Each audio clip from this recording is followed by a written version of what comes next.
posters, officer? Municipal of... Wait a second, can we get your badge number, please, officer? It's 1600. 1600, and can you say for the record what authority that these posters are being seized under? Can you say for what authority? Hey, wait, what are you doing here, man? Can you say for what authority these posters being seized under, please? Could you please tell me what authority these posters are being seized? Jesus Christ! Could you tell me, please, clearly for the camera, what authority these posters are being seized? Could you tell me for the camera what authority these people? Could you please tell me for the camera what authority these posters? Could you please tell me, officer, for the camera? Pick your back up for legal and historical purposes. Officer, could you tell me why these posters are being seized? Please move off the road. Officer, please, I'm asking you nicely. Could you please tell me under what authority these posters are being seized and why? We're not allowed to put the posters up on the poles. What is the authority that it gives you? The continuation of the offense. Continuation of the offense. What section of the criminal code is that? Malmo-Levine, please move. I think what you're doing is unjust and unconstitutional. You have an obligation to uphold my constitutional rights. Do you know? Move off the road. You're doing something wrong, officer. I hope you know that. That was ridiculous. That was, yeah, putting up a sign. He takes your bag. Man, the country we live in. Like, how can you respect the legal system when cops are like that? He tries to run you over. That's ridiculous. I didn't think. Exactly what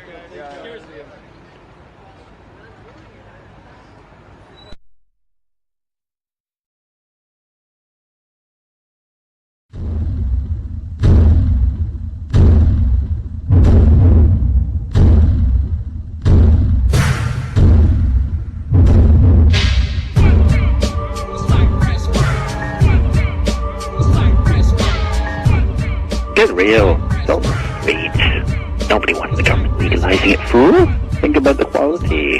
And I'm sorry. I'm sorry if I'm rude. I just got no time for the garbage about... Welcome to another edition of High Society. My name's David Malmo-Levine. I'm blazingly stoned. And today we're going to have a very special show for you.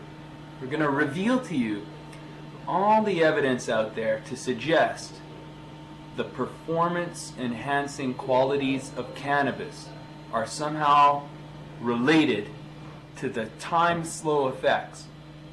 What? Time-slow effects? What are you talking about, Malmo-Levine? Let me tell you what I'm talking about. I noticed from the very first time I smoked pot that really good pot tended to slow time down. Why don't you light it up there, brother? Alright, here goes nothing.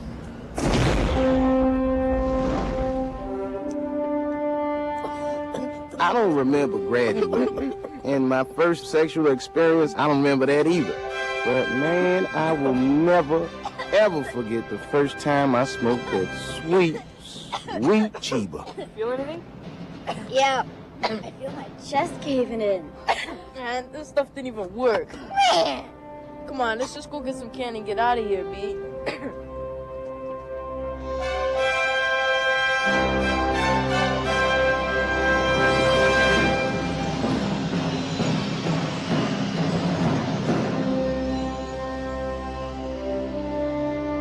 You know, I've heard people say they don't get high the first time they smoke. Not me. Oh, not us. We were really, really high. We was told up. Make everything feel as though it was rushing at me at a slower speed than normal. And after a while, I did get kind of used to it, and I almost felt more comfortable when things were flying at me slower than at normal speed. I felt like I had more time to react. And it kind of felt like my performance was enhanced, especially on activities I was comfortable with, like running or playing hacky sack. And then when I became a pot activist, I started noticing all the times kind of where this time slow pops up, and I collected them all, put it in this little pamphlet here. We're going to have that free at the BC Marijuana Party fairly soon. I'm just going to share with you now sort of what I learned about time slow and show you a few clips that illustrate either the the use of time slow in art that was marijuana connected, or performance enhancement and cannabis connected in some other way, and see if they all add up to time slow enhances your performance. All right, so the first people to notice that pot slowed time down and write about it, at least that I could find, were the French.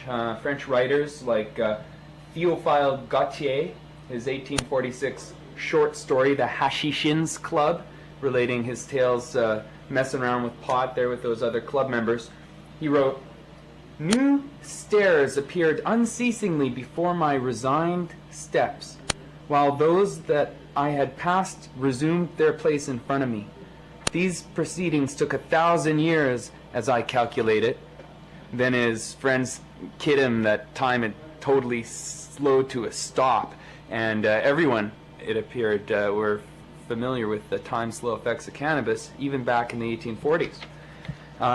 Another club member, Charles Baudelaire, in his poem De Hashish, wrote in 1860, "A new stream of ideas carries you away. It will hurl you along in its living vortex for a further minute, and this minute too will be an eternity, for the normal relation between time and the individual has been completely upset by the multitude and intensity of sensations and ideas. You seem to live several men's lives in the space of an hour." And in 1877, the French doctor Charles Richet said this about the temporal effects of cannabis. He wrote, "Time appears of an unmeasurable length. Between two ideas clearly conceived, there are an infinity of others, indeterminate and incomplete, of which we have a vague consciousness, but which fill you with wonder at their number and their extent. With hashish, the notion of time is completely overthrown. The moments are years and the minutes are centuries, but I feel the insufficiency of language to express this illusion, and I believe that one can only understand it by feeling it for himself."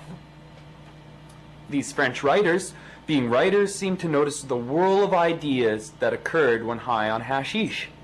Thus, the reputation of hashish as a writer's drug would dominate its mystique until musicians got a hold of it.